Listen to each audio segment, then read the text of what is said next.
Warga yang telah disuntik vaksin langsung diberi uang sebesar Rp25.000. Menurut Lurah Dulalowo, pemberian uang usai divaksin sebagai pengganti uang transport warga dan sebagai apresiasi pemerintah. Warga di Kelurahan Dulalowo, Kota Gorontalo pun merasa senang dengan pemberian uang transport ini lantaran membantu warga menjangkau lokasi vaksinasi.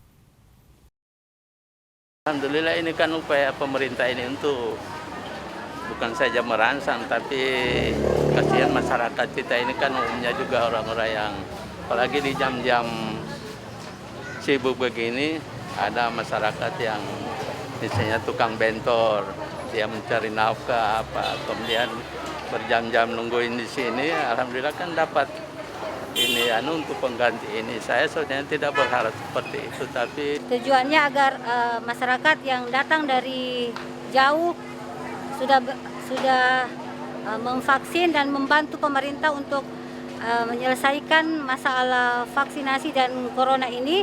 Jadi masyarakat kami memberikan sedikit uang pengganti transport karena mereka sudah datang di masjid di Kelurahan Dulalowo.